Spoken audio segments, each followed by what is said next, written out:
So this comes with Windows 10 Home. What the, come on, let's get rid of that Windows Home. Let's get some Windows Pro. Copy and paste my code from the description. You can also get Office 2019. Just paste my code.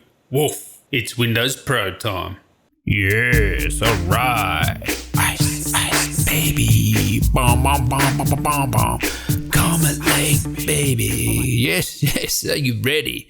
Are you ready to be confused? Because I'm confused. So you're going to be confused. Everyone's confused, but let's talk about it. Ice Lake, Comet Lake. The good news is 6-core processors are coming to UltraBooks. 6 cores, UltraBooks. Amazing. Now, I did actually warn you guys, do not buy now because like if you went and bought the 7th generation X1 Carbon, yeah, you've already got an old CPU. So, make sure you subscribe, stay tuned because I will tell you when new stuff's coming out. I don't want you buying old stuff. I always will do that. And so if you don't know what I'm talking about, UltraBooks, yeah, we're talking XPS 13, X1, Yoga, Carbon, Surface product, Surface Pro, all that sort of stuff. No, I thought Ice Lake were going in them, but apparently not.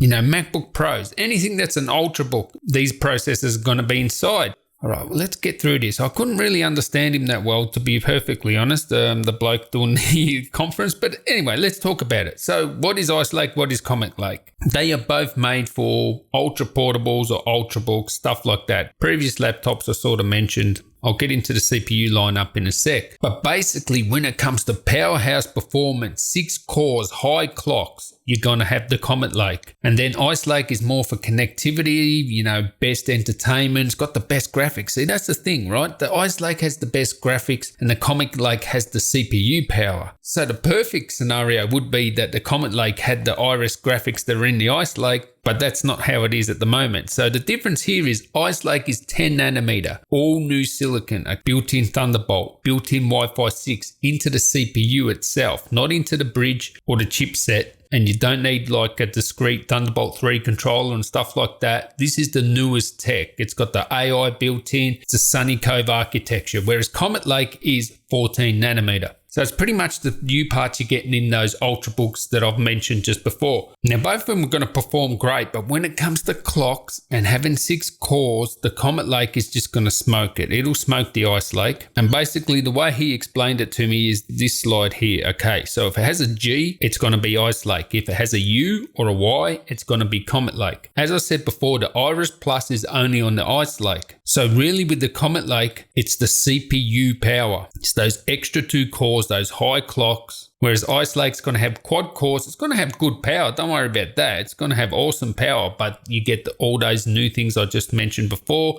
built into the CPU, and you get the Iris graphics, which you can play, games like sort of like Fortnite at 1080p. You can actually game on the Ice Lake, where with the Comet Lake, you're not going to be gaming, and it's not going to be great for video editing and stuff like that. Probably, even though the Ice Lake has 2 less cores than the top of the line Comet Lake, it's probably going to be better for video editing when you have that graphics. We'll have to wait and see, because maybe the extra 2 cores makes the Comet Lake better, especially if you're doing software encoding. So it's going to be interesting to see. Stay tuned to this channel where I test out both of them. So here's the difference with Comet Lake. If you look at Comet Lake, you can see the Wi-Fi 6 and the Thunderbolt is built into the PCH there. It's not built into the CPU, which Ice Lake has. So this is just your traditional 14 nanometer part with Wi-Fi 6 built into the chipset now and 6 cores. So just basically the new version of the current U parts with an extra 2 cores if you get the i7. Now you can see here, it's going to be much faster. I mean, adding 2 cores and higher clocks, it's going to be a screamer. It really will. It will compete with 15-inch laptops going back a few years ago. It'll kill any 15-inch quad-core laptop, and it will compete with the 6-core laptops of last year even. And we're talking an UltraBook package with awesome battery life. So it's going to be amazing in that sense. So you can see 2x, 3x, 8x.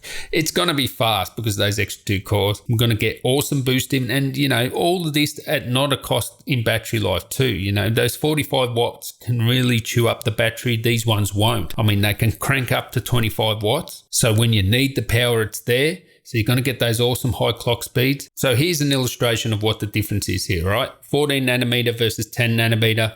Same naming scheme, i7, i3, whatever. Thermal package, you can get from 9 watts to 28 watts with Ice Lake. You can get the 7 to 15 watts. So you got the Y and you got your U parts, MacBook. You're talking the original MacBook will probably use one of those Comet Lakes. But look at the core count, right? Comet Lake, 6 cores, 12 threads, more cache, and 4.9 gigahertz, up to 4.9. So, you get those boosts there. The graphics, this is a major part. You're using the same sort of Intel graphics with the Comet Lake. With the Ice Lake, you get the new killer graphics, the Iris Plus, and those things are no joke. That's proper graphics on there. Also, remember that Ice Lake has built-in Wi-Fi 6 and Thunderbolt 3 into the CPU itself. So the Comet Lake will actually still need a discrete Thunderbolt 3 controller, which usually means they're probably, if you have two Thunderbolt 3s on a 13-inch, they're probably going to be on the same side, where with the Ice Lake CPUs, they'll be able to put them on either side. Only Apple do separate controllers for both sides, so that is an expense that normal PC manufacturers don't do. Now, here's the lineup here. So there you can see all the frequencies, all the cache, Y series in your low-powered stuff like your MacBook or really ultra-portable